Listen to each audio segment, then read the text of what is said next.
Nasib apes yang dialami Purwanti, Mek yang begawe sebagai karyawan swasta ini, pasalnya sehabis makan siang, motor Honda Beat BG5288 AEG yang terparkir di luar rumahnya hilang digasak maling. Atas kejadian tersebut, korban ngadu ke SPKT Polrestabes Palembang.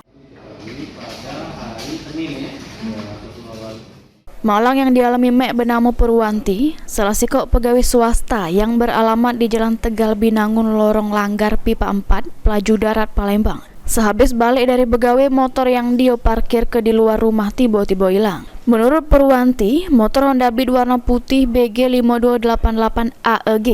Korban parkir ke di luar rumahnya, yang mana motor itu dewek dalam keadaan terkunci stang. Karena merasa sudah aman, korban laju masuk ke rumah untuk makan siang. Namun naas, sesudah korban makan siang, korban keluar rumah untuk pergi begawe lagi. Rupanya motor yang terparkir di depan rumahnya kurang lebih 15 menit sudah hilang di lantak maling. Korban pun terus nyari motornya dengan berkeliling di sekitaran rumah bersama keluarganya untuk memastikan motor yang dirinya cari masih ada di sekitaran tempat tinggalnya. Namun sudah beberapa jam dicari, ternyata pencarian tersebut tidak buah hasil.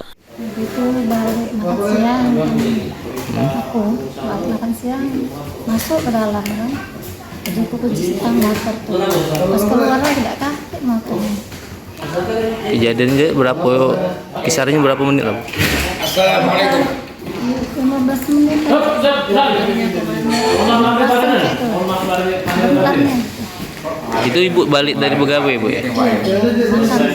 Dengan kejadian tersebut, korban bersama ponakannya melapor ke kejadian ke SPKT Polrestabes Palembang agar cepat ditangani oleh pihak kepolisian dengan harapan motornya bisa balik lagi dan pelaku secepatnya bisa ditangkap. Suryadi, PAL TV.